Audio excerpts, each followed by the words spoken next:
quel est le zman de la hadlaka? C'est-à-dire quelle est l'heure où il faut allumer.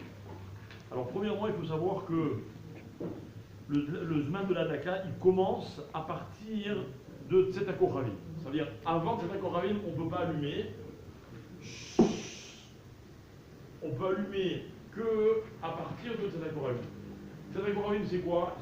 À quel moment c'est la journée de Tzeta Kochavim? Yaakov? Aujourd'hui, c'est. Non, pas à quelle heure. À quel moment de la journée c'est? À quel moment de la journée? Ouais. 13 minutes après la shkia. Hein? À quelle heure je vous permets de faire un vite? 13 minutes après la shkia. Aujourd'hui, c'est. À quel moment? À quel moment? 13 minutes après la shkia. 13 minutes après la shkia. D'accord? C'est là qu'on peut faire. Ah d'accord. Maintenant, il pose une question intéressante, le Rav. Il dit par exemple un khayal qui se trouve dans un endroit où il ne faut pas qu'il y ait de lumière la nuit. D'accord? Mais il veut faire adlaka quand même. Donc son moyen pour lui faire adlaka, c'est d'allumer avant la nuit. Est-ce qu'il allume ou pas? Alors il dit qu'il ne peut pas allumer avec bracha. Il peut allumer mais sans bracha. D'accord? Il peut allumer pour Mishubir Shumeni, ça c'est pour ça le gagner, mais pas avec bracha. Maintenant, est-ce qu'on fait d'abord Arvit ou est-ce qu'on fait d'abord la Adlaka Nerot? Adlaka d'abord. D'abord Alèche. Adlaka d'abord. Arvit. Dans la synagogue. Adlaka d'abord. Arvit. Après, on ne peut pas partir. On peut pas partir. D'abord Arvit. Pourquoi on fait d'abord Arvit après la Adlaka? Il a dit on peut pas partir. Pourquoi on fait d'abord? Parce qu'on a pas fait rentrer la nuit. Il y a un peu le débat. On va dire 100 fois là. C'est malade d'oracle pour avoir minyan. Moi, je peux juste témoigner, je suis dans une synagogue à Ashkenaz, à Césarée, en Akiba, et ils ont fait entre Mincha À la synagogue, on est. l'allumage des bougies. Alors, dans ce qu'on a expliqué hier, dans la synagogue on fait avant Arvit et à la maison on fait après Arvit.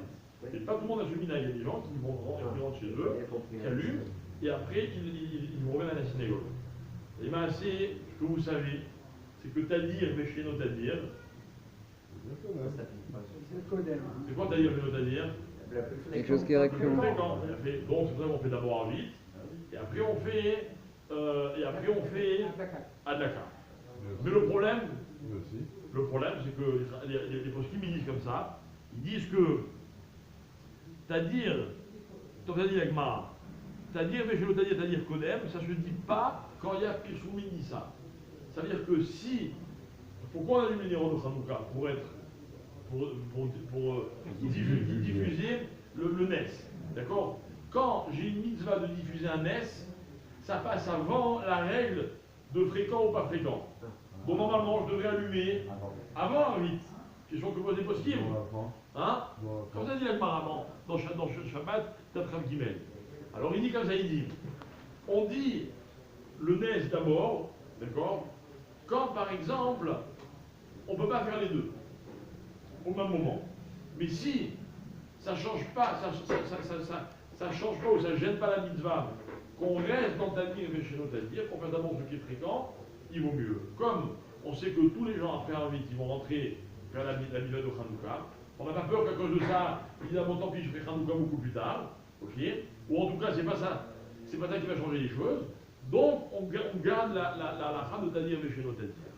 Ok? Dernière question. Quelqu'un qui n'a pas allumé la nuit. Alors, jusqu'à quelle heure on peut allumer? Quand on peut allumer? Alors, le chiour, c'est Al Chetirle Regel Minachou. Tant qu'il y a des gens qui passent dans la rue, on peut allumer. D'accord? La plupart des poskim, les Rishonim, ils disent Tirle Regel Minachou, c'est une demi-heure après la tombée de la nuit. D'accord? Parce qu'à l'époque, les gens, ils faisaient nuit rentrer chez eux. Ok? Le Gaon de Vilna, il dit celui qui n'a pas allumé dans la demi-heure qui suit cette Koravim, il ne peut plus allumer avec bracha. D'accord? Le Shulchan Aruch, il dit pas comme ça. Il dit même s'il n'a pas allumé dans la demi-heure, il allume avec bracha quand même. Il y en a d'autres qui disent que de nos jours, c'est clair que les gens continuent à passer, ça va beaucoup plus tard. Ok? Donc de toute façon, d'après le Shulchan Aruch, on fait la bracha quand même, toute la nuit. Quelqu'un qui n'a pas pu allumer, tant que la nuit, le jour s'est pas levé, il peut allumer avec bracha. Quand le jour s'est levé, il allume sans bracha. D'accord? Donc il a raté la mitzvah avec bracha. Évidemment, il peut allumer sans bracha. messieurs. Non, non.